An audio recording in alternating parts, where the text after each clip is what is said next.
Hello. All right. Let's get to JavaScript now. And if you are if you have been with me already for all this time since the beginning of this tutorial, you probably feeling pretty confident and comfortable with all the process and all the different things and technologies that it takes to build a website, even at the most beginning stage and level, and a static site at this point without a database or anything like that. And that's okay. I mean, you have to understand there is a lot more that goes into a website, if especially if you're gonna go into your own business and build all websites from scratch and as a freelance thing. I mean, you have to get acquainted with some sort of a back-end system, and you have to get acquainted with databases, and there's a lot of things that you have to get acquainted with in order to create a site that you know you're going to be offering to a client and they're going to use in the real world. However, this knowledge that you're getting from this tutorial alone, although it's only for front end, is still valuable in some way, and especially if you're going to get a job as a junior entry-level developer for front end, like a junior front end developer, because everything that you've learned till now, it's all technologies that you will use in that kind of position, and then there will always be a back-end developer in your team that will use this that you've created and attach the back-end to it and make it work programmatically and dynamically for whatever project you're working on. So don't feel too bad if you think that you're not getting the back end and back end knowledge out of this or something like that.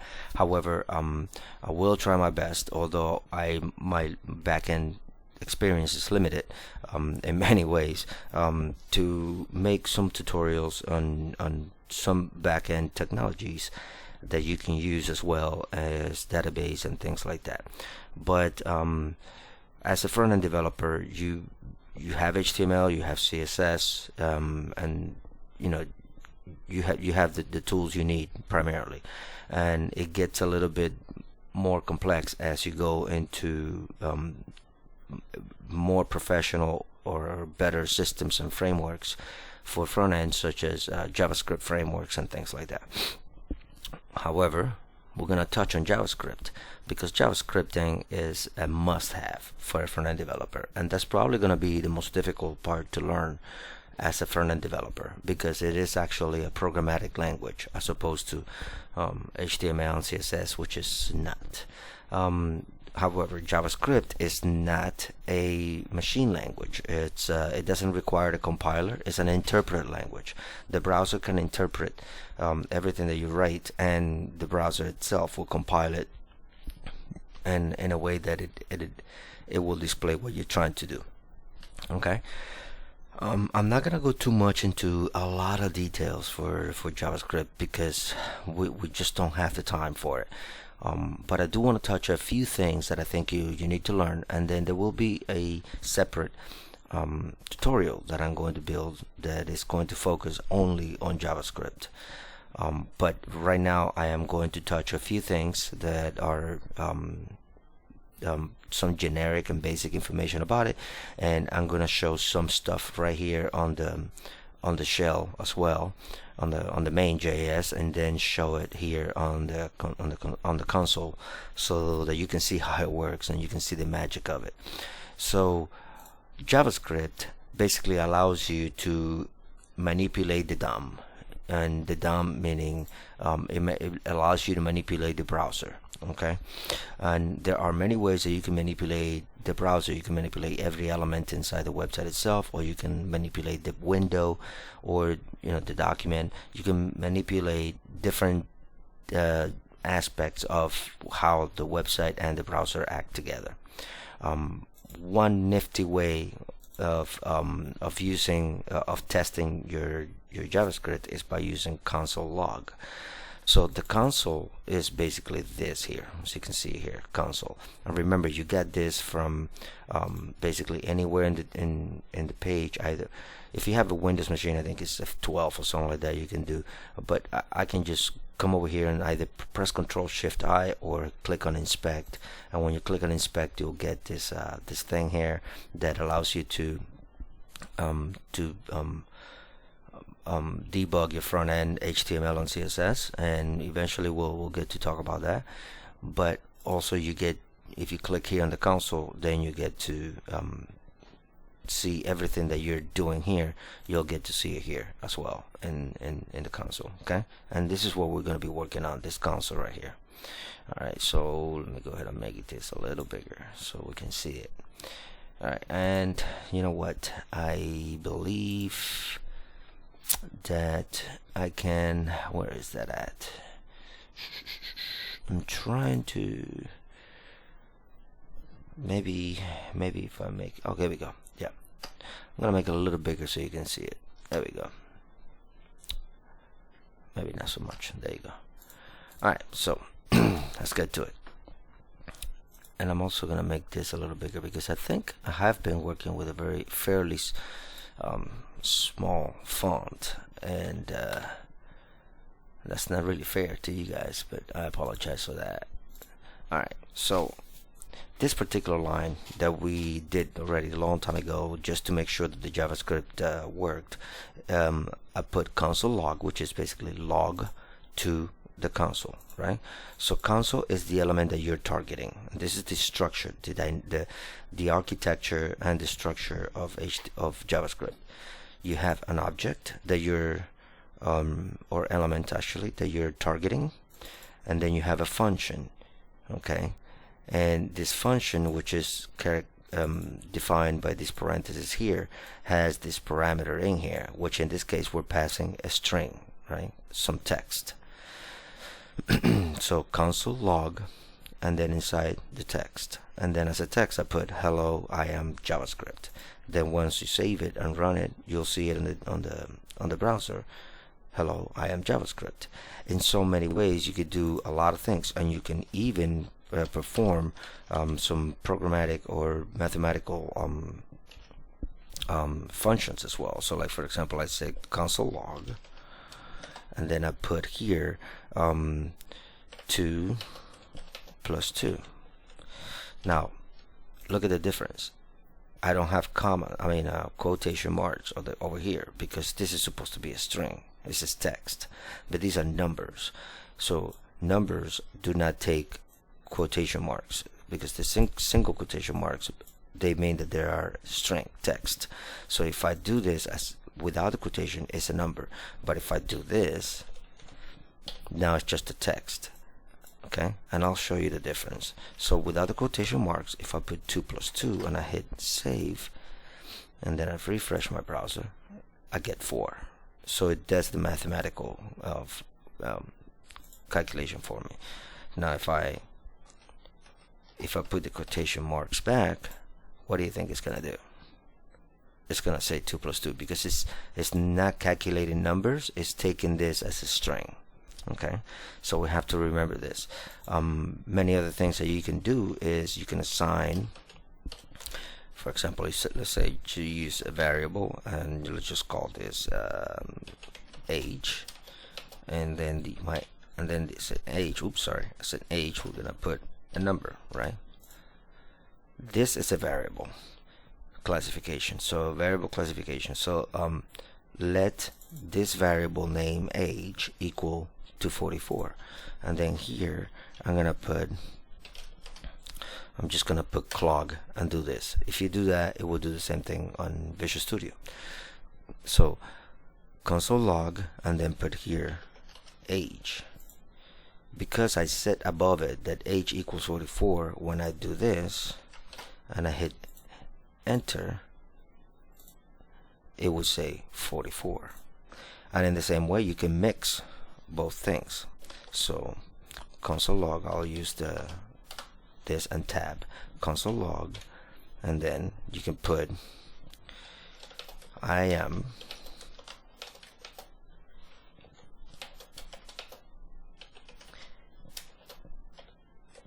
age plus, and then another string, years old.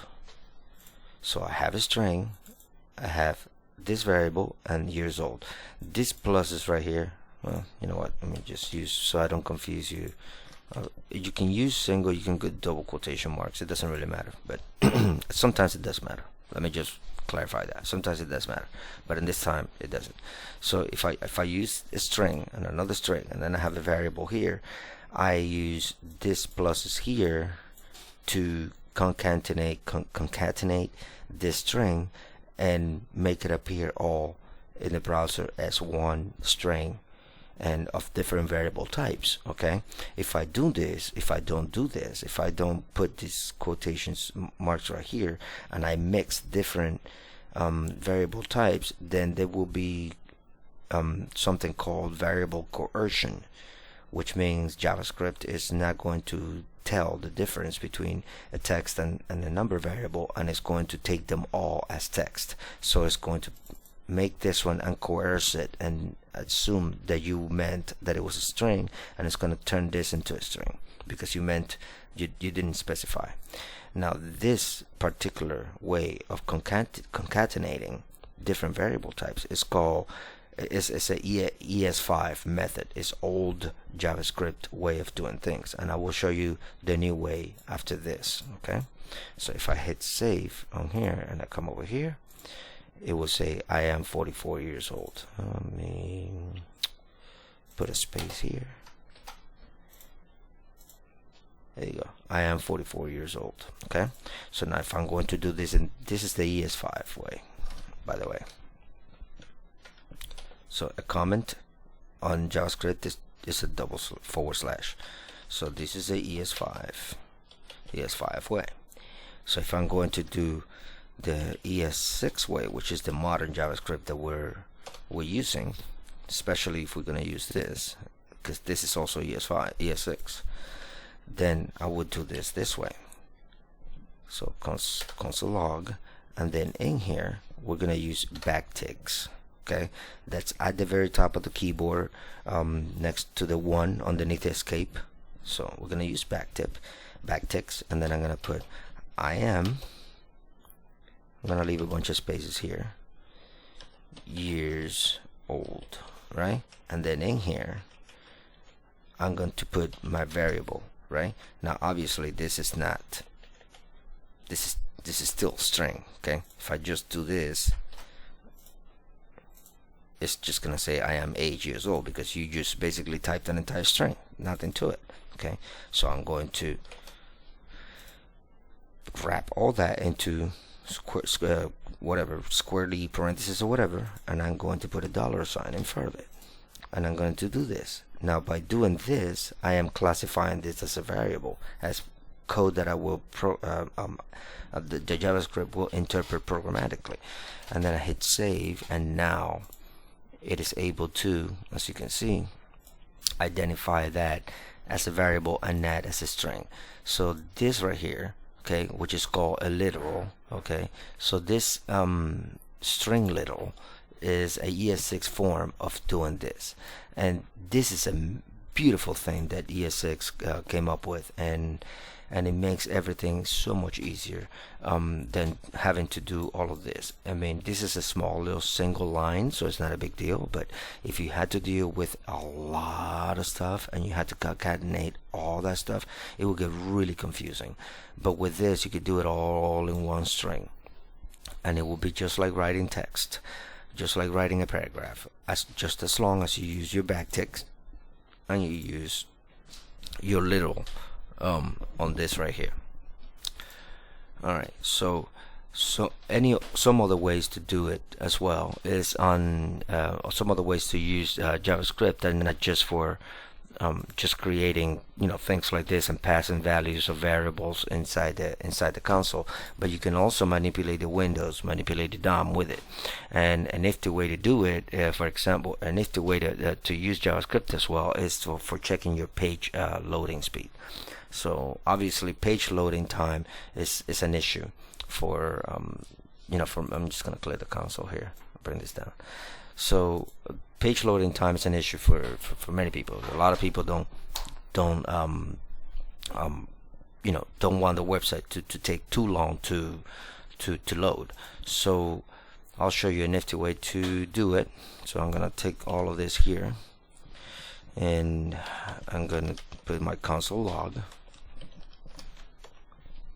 Right now, in my console log, I'm gonna wrap this into a console time. It's called console time.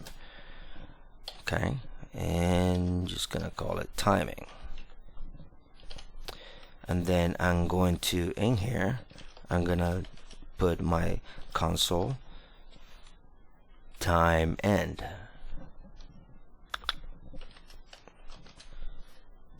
And also timing. Pass my timing in here.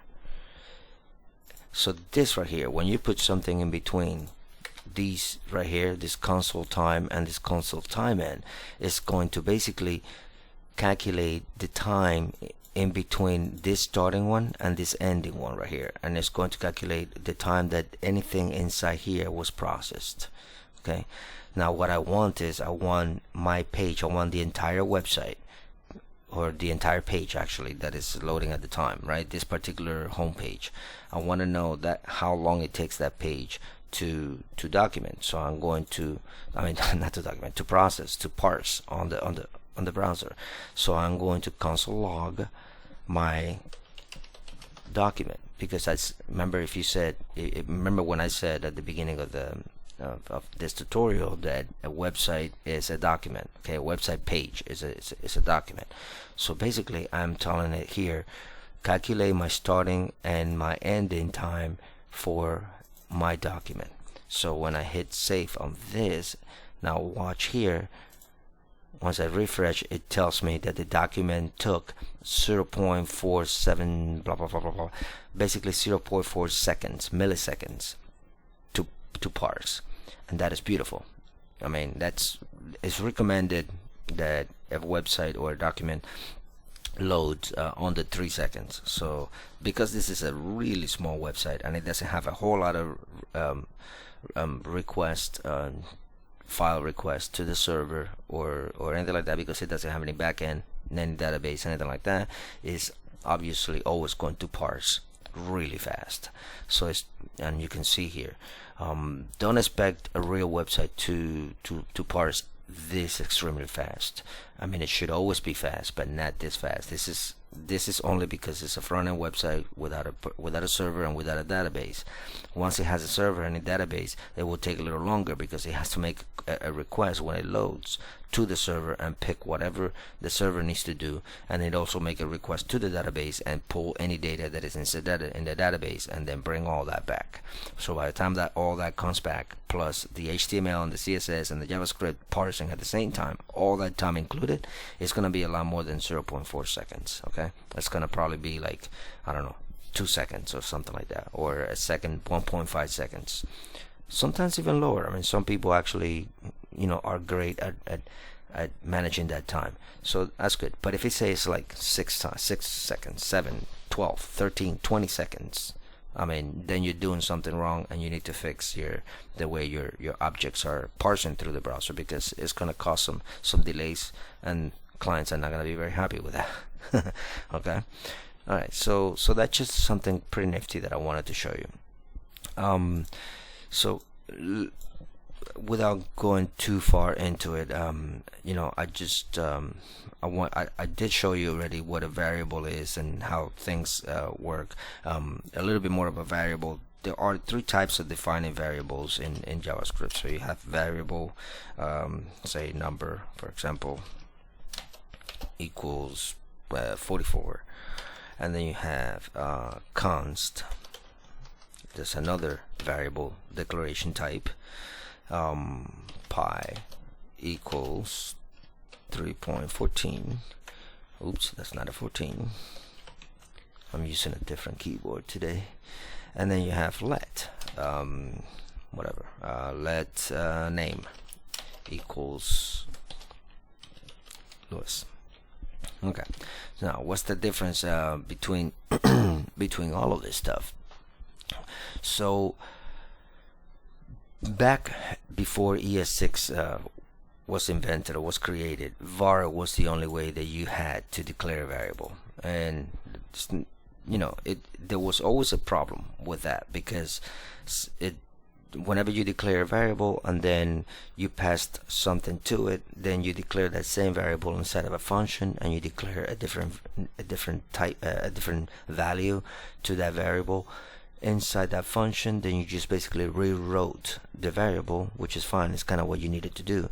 But then you went on and used it outside of the function somewhere else, and then now that variable value was corrupted, and maybe you didn't want it to be changed, or maybe you didn't want it to be corrupted. Maybe you wanted to keep the scope separately inside the function and outside the function, or things like that. And it became a problem as in a way of how to manage and handle variables. So when they made ES6, they brought in two different other types of variables, which are a lot easier, and it makes it a lot easier to handle your variables in your website. So now you have let, which has a little bit more. You have, and I don't want to confuse you with a lot of stuff here, so I'm trying to really explain this in the most simple, basic way that I can without going into too many details. And so if there is any expert out there watching this, I apologize for not making this sound very detailed, but I'm trying to keep it as basic as possible. Okay, so again, let allows you to have a lot better manipulation on your variable, okay, than var, and I will explain that in a different tutorial. Now const is a constant type of variable. It's a variable that you don't expect it to change. And I made, as an example, I put pi here, because if you were calculating pi in a mathematical equation somewhere in your JavaScript, you don't expect pi to be ever anything other than 314. So if you're using anything that you're never going to really change, you can use const. A nifty way to use const is to save a function into a variable, because you don't expect the function to be renamed or to change names. Once you create a function and you give it a name, that's the name of the function. And you'll see what functions are once we start actually messing with JavaScript, and you'll get to see what functions look like. Okay. Now conditionals.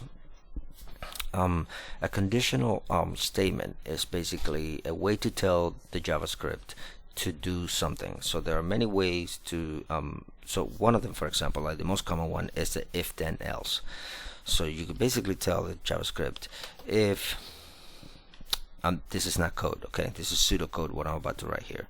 If I do this, then do it like this, right? This is an if statement logic. Okay, now the anatomy of it is if parentheses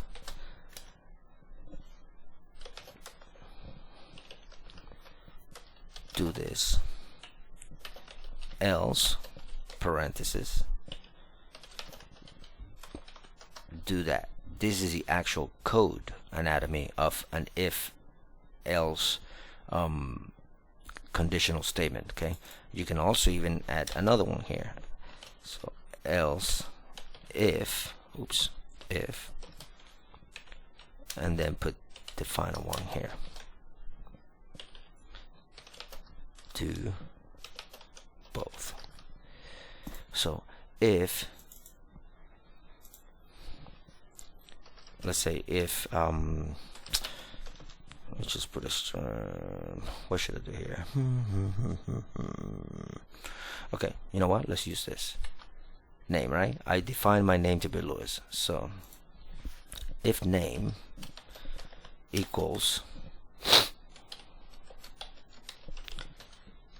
Louis, so if name triple equal, okay, now and I'll explain this in a second. If the name equals to Louis, do this. Else if the name equals to Tom, do that. Okay. else do nothing, or do or whatever, or do something else, so basically, if this is true, do this. Else, if this is true, do that. Else, that means none of these are true. Else, do something else, some kind of default, a default action. So obviously, if I run this, nothing is going to happen, okay, because I'm not really giving it any specific instructions here. These are comments, okay. So what I'm saying here now is, if my name is Louis, and then I'm going to put here console log hi, I am Louis. I'm gonna tap, put that here. Now if the name if the name equals Tom, hi, I am not Louis. Okay, see what I mean? And then here, since I don't have anything else to do, I'm just gonna nullify that. So now if I do this and I run it, why is it not running? Let name equals Louis. Hi, name is Louis. Console log, hi, I am Louis. I am not Louis. Else, if, okay, else, because it is nullified.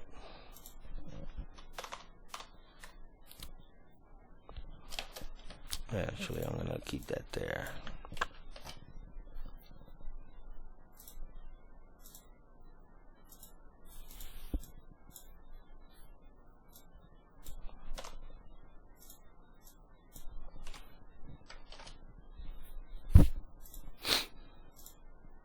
There you go. I was trying to explain in a certain way, but it wasn't going to work that way, because all the things, that it just wasn't going to work with the null, and and the else was catching everything at the end, because there was an if that didn't, there was no Tom in there. So anyway, so basically, hi, I am not Louis. So if the name equals Louis, then console log Louis, and then it says here else, hi, I am not Louis. The reason why it's saying I am not Louis is because the variable between this Louis and this Louis has a discrepancy here. You see it? Now if I do this, hi, I am Louis. See this? And that's because the capital letter here, the uppercase letter, okay, is case sensitive, and that's why it wasn't working earlier, because I had already said here, else if I am Tom, if the name is Tom, say I am not Louis, and then else nullify. So basically none of it was true. Okay, let me go back to show you what I mean. The way that I had it written here, it wasn't showing because none of this was true. Okay, first this is not true because it's not the same. This is obviously not true, and then there's a nullifier here to nullify everything. So I basically just told JavaScript everything that I wrote here, none of it can be processed. Okay, so I'm just gonna take all that out. So there's just one way to do it. Now if I come over here, what is it? Else console log hi, I'm not. Okay, so yeah, I explained that. So let's just not get too complicated with that, and just keep going here. So there is a way to do this, and now if you're going to do a bunch of different ways of checking for different conditionals, okay, the if then else conditional statement way will become very expensive to do. It's gonna be it's gonna be pretty heavy and very expensive. When we say the term very expensive, that means that it's gonna cost a lot of time and effort to build something so long, and or something that is going to be really heavy on the server or something like that. We also use the term expensive for that. So in this case, it's going to be an expensive way to do things, meaning it's going to take a lot of if then else writing, and it's going to be very confusing. So there are other ways that you can do it, and another way is by using the switch case the switch case conditional statement. So you have a switch, is called, which analyzes a very basic condition, and then it has inside the switch different cases that it allows you to do a separate thing for each case. So it's kind of like saying, according to the switch that I'm going to say here, that I'm going to specify, in case of this, do this. In case of that, do that. In case of that, do that. In case of this, do this. Like that. So it's going to have a bunch of different what to do for every case. Okay, and I will show you this as soon as we get into the next video with actual JavaScript programming. Right now, what I'm doing is just basically explaining what JavaScript is, okay, and what it does on some of the most basic stuff. All right, functions. So a function, in the most basic way that I can explain this, is how you can tell JavaScript to do something, a set of instructions, a multiple set of instructions inside one particular block, and it's going to use the entire thing as a block of instructions that it could be calculated or it could be interpreted by the browser. Say for example, I have a function, and I'm gonna use the ES5 way to build functions here, and I'm gonna name this what should I do? Calculation, math, whatever. My math. Let's just not use the math because that will do something else. There you go. Function my math. Okay, and I'm gonna. This is the actual ES5 anatomy of function. You declare that it is a function, you give your function a name, you have your parentheses to pass parameters in it, and then you have your block of code, and then all your code is in here. In here is where you tell it to do whatever you wanted it to do. Okay, so for example, I can move this in here. I'm just gonna delete it from there. And now this code is going to load inside this code is going to work inside this function only. Okay. Actually, you know what? I'm gonna leave that out there, and I'm gonna bring name in here. Okay. So now I am passing my name variable as a parameter, as an argument inside my function that I'm going to use in here, right? You can see now. So if name is Louis, blah blah blah blah blah, all that stuff. Now I don't need to have that here, and I can just leave it like that. I just take this out. So I declare my variable, and I pass my variable in here in my function, and then I put my math in here. So if the name is Louis, say hi, I'm Louis. Else say hi, I'm not Louis. And now because I created this function, I can call my function by just simply calling it by its name, my math, like this. But because I passed my variable in here, now I can pass in here whatever I wanted it to be. So if I wanted it to be Tom,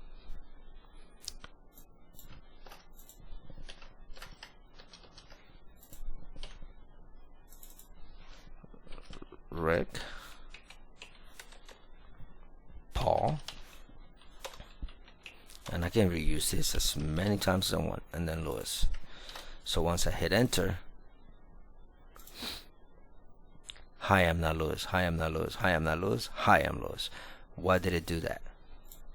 It's processing the same function a bunch of times according to a different variable value, because I passed the value of it in here, and then I'm giving each instance of the call of that function a different value, and then it basically calculated this in here, and it calculated all of this in here, calculated all of this again here, it calculated it a bunch of times. So whenever you need to do something a bunch of times, it's easier if you wrap all the functionality inside of a function, and then just call the function as you need to. It's just the same thing, guys. It's the same thing as doing this 4 times. You see all of this? This is crazy, right? You don't want to do it a bunch of times like that. So it's easier I'll do this.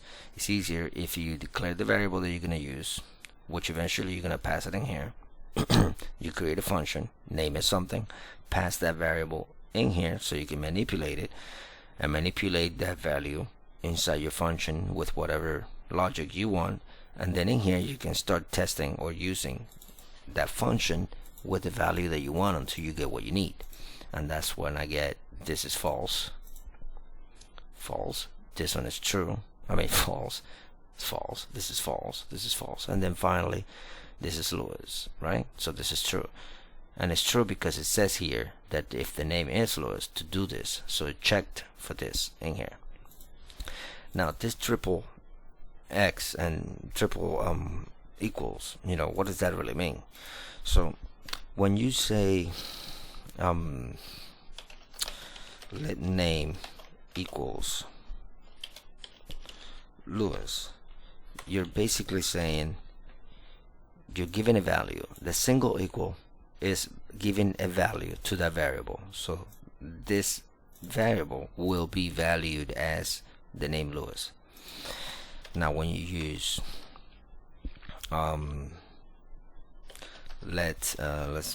when you say, for example, I'm just gonna write it like this, name equals or double equals on, how can I explain this? Let's just do it with a number so I can explain better what it is. H equals, I'm assuming that already, well, let's do it like this, let H, there we go, let H equals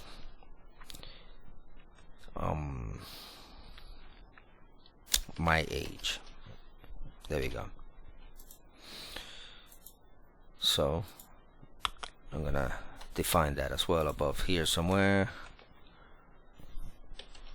Let my age equals 33, there we go.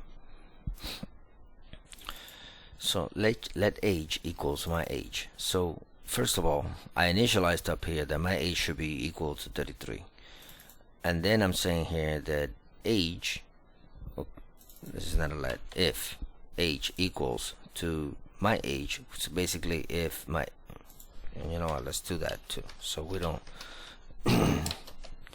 equals 33, there we go. So this will explain it better. Okay, so age equals my age, that's basically saying this age is a comparison, right? It's comparing this age to my age, and because they're both 33, this will return as a true. Okay, but if I do this and then I run this, which is not gonna run because I don't have any form of output, okay, this is just explaining, and I run this again, it's also gonna say true because this is 33 and this is also 33, but they're different types. Okay, however, if I do this,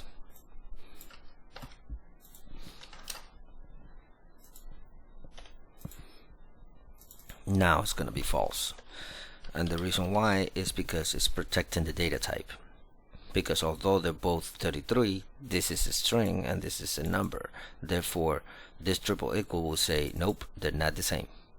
This double equal, however, will say yeah, true, they are the same, they're both 33, because that's all it cares about, the actual value. Okay, so my suggestion is use triples every time you can, okay, because it's easier to just it's safer, let's just put it that way. Okay, now what if I want to use if I want to check for the negative? Okay, if I want to check for the negative, then I can use this and this. So this is saying if age is not equal to my age, they are, therefore this is false.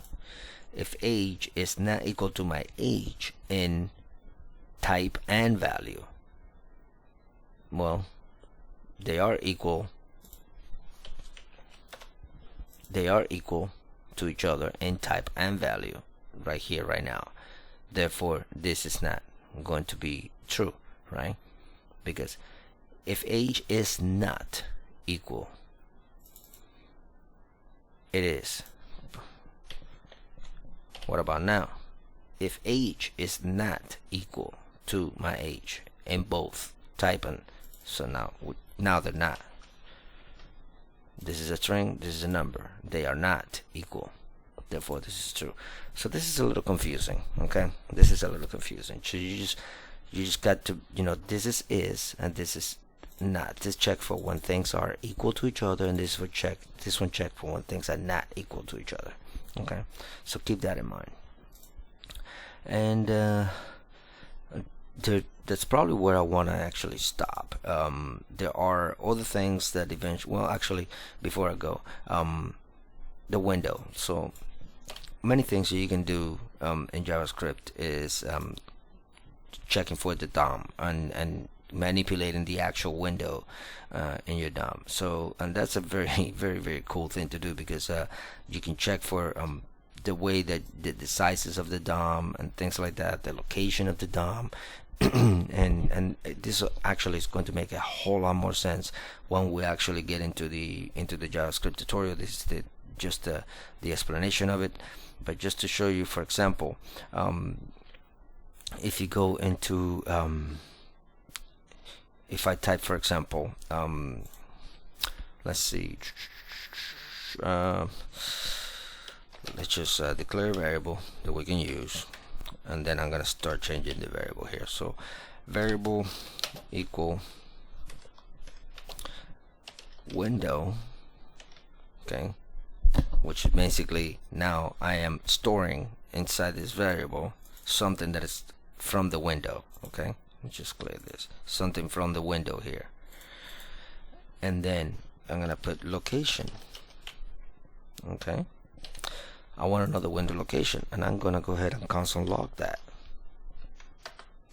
Console log val.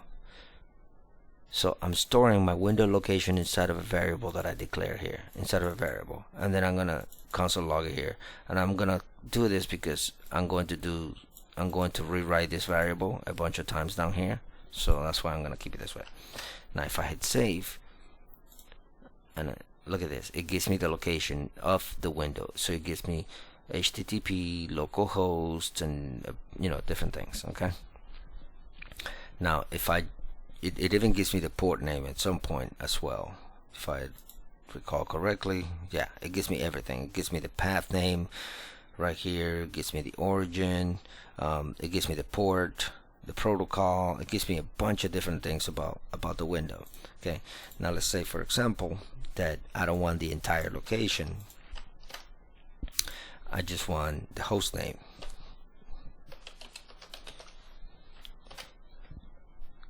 And now I'm just going to print that in here in the console. I'm going to log it in here. You notice what I meant by having a variable and rewriting the variable? I'm using the same variable, but I'm now rewriting it, and rewriting it by giving it this value to the variable. Okay. So now if I clear this and hit save, now it just gives me the host name, which is localhost right here. Localhost, localhost. See what I mean? And then same ways I can tell, just basically maybe I just want the port 3000. That's what it is, 3000. Okay, you see what I mean? So you can actually create, and you can actually pick a lot of things. I think what is it, path name? Let me see. Yep, right here, path, which is the entrance. If I come to here, it will give me programs PHP because that's the path. Okay, and this actually is going to make a lot of sense later on the next tutorial. Okay, so this will come back. Okay, so you can check for a lot of things on your window just by using JavaScript, and then manipulating the DOM and reading from the DOM and picking from the DOM. So it's a pretty cool thing. What I suggest is you should just go to online, and there are plenty of websites out there with a lot of information on how to use JavaScript, and do a lot of math on this and spend a lot of time on it, because my tutorial along here in this particular window is not going to be enough.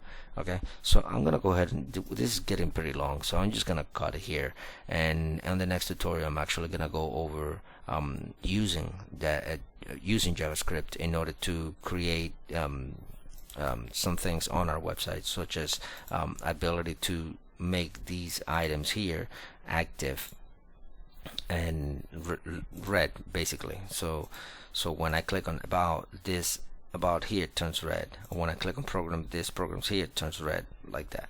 And I'm going to do that with JavaScript, so I'll show you how to do that, and as well as changing the size of the this right here. So as you can tell, you know, there's a lot of scrolling here, and I want this footer to remain in place in the bottom, and I just want this stuff inside here to change size. Okay, it makes things a little cleaner. So we're gonna do all that in the next tutorial. Okay guys, all right, I'll see you in the next one.